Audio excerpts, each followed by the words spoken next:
Ted, we know that the state of Tennessee trusted Michael and Shirley Gray with 5 adoptive children. We know that 2 of those children are now dead, and we know that 1 of those children was found buried in the backyard of this home in Halls. You can see hay covering fresh earth where deputies were digging over the weekend and eventually found that body. Investigators now say that Michael and Shirley Gray never should have been trusted with those children at all. That warrant also details the horrors that unfolded inside of this home in Halls. We want to take a step back and reintroduce you to the main players in this case. Shirley and Michael Gray, those are the eldest adults in this situation. They had 5 adoptive children living with them between the ages of 10 and 15. They lived in this home in Halls in the basement with those children.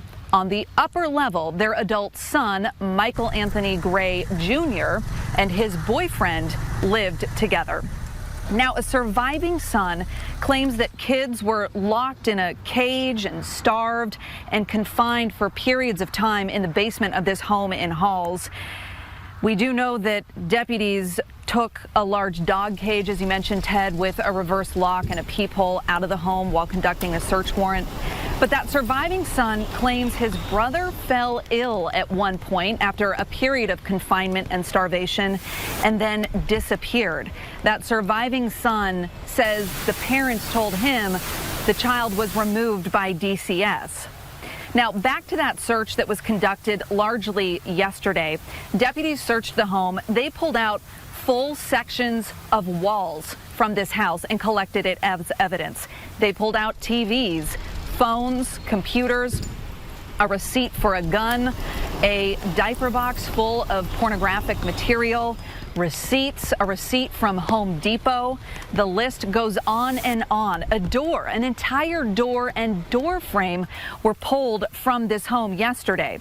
Now, neighbors that I've talked to today, every single one of them has either cried or teared up when talking about what was happening here.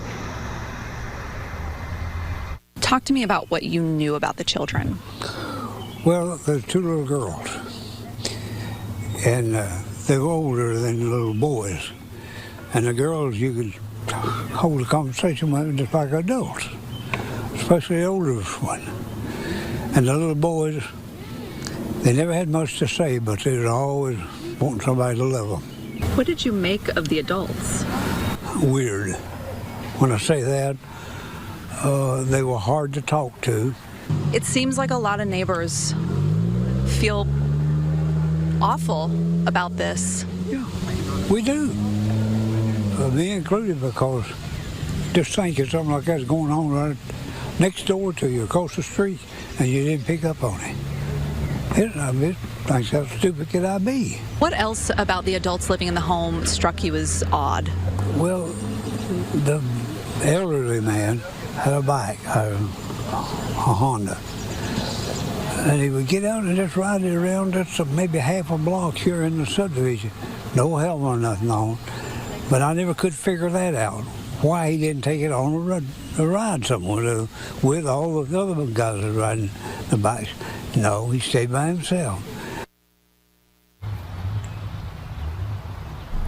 That was Homer Johnson talking with us earlier. He's described as essentially the patriarch of this neighborhood. His home is where all the kids congregate. Kids that aren't comfortable talking to adults feel comfortable talking with him.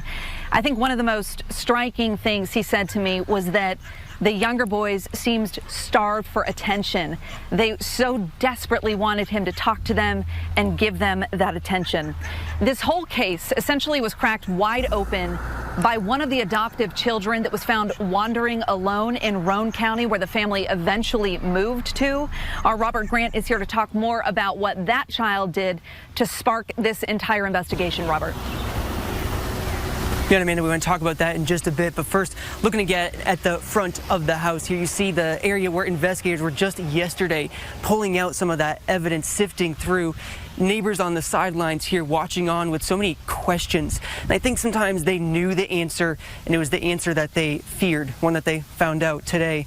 Also today, you're seeing this memorials popping up outside the house. You see, "We are sorry."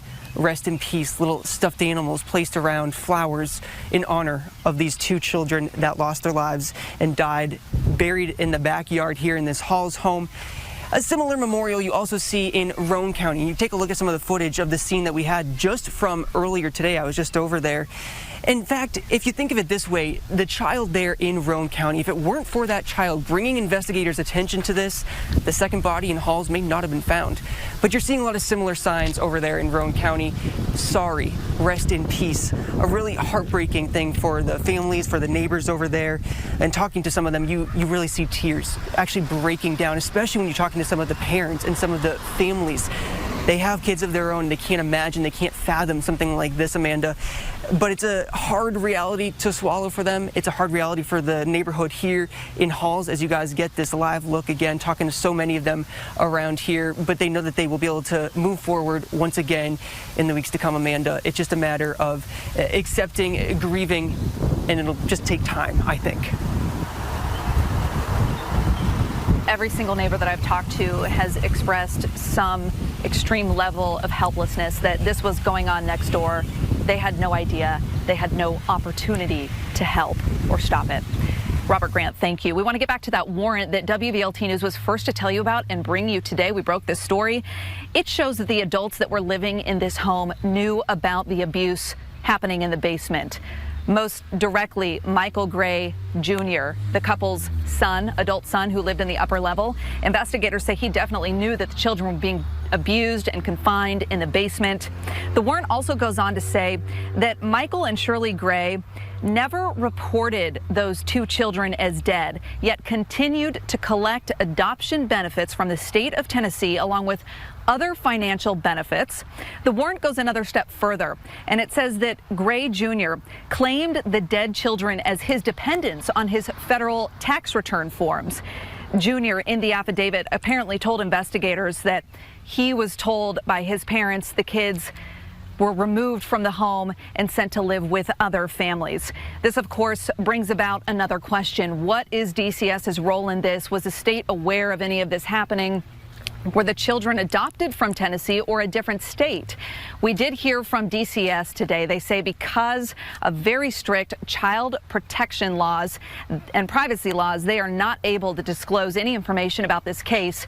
But WVLT News is continuing to work on different ways where we can try and get a hold of records that might show whether or not the state was in touch with this family, whether or not the state made visits to the home, and if they did, what they may have found in the home. Ted.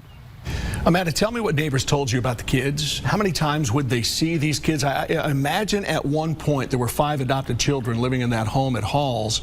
Did the neighbors see anything about them, interact with them?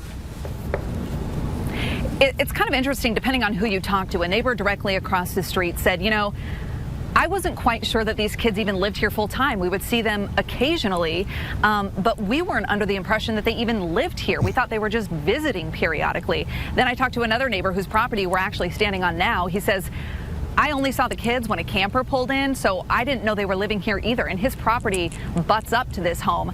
And then we heard from Homer Johnson, who obviously is kind of a talker in the neighborhood. He's the patriarch of this neighborhood and makes it a point to get to know people on an intimate level. And he mentioned having more exchanges and more interaction with the kids, probably than anybody else did that we've talked to here. So it really depends on who you talk to. But majority of the folks under the impression that these kids didn't even live here full time. And every one of them saying if we had known something, we'd have done something, but none of them suspected. That's true. One neighbor said, how do you know what's normal anymore? I thought these people were completely normal. I never thought anything was wrong or off. And now that's kind of instigated a level of insecurity in her own judgment about how do I judge people and their characters going forward. Now 2 children have been found buried in 2 backyards in East Tennessee. Amanda, thank you.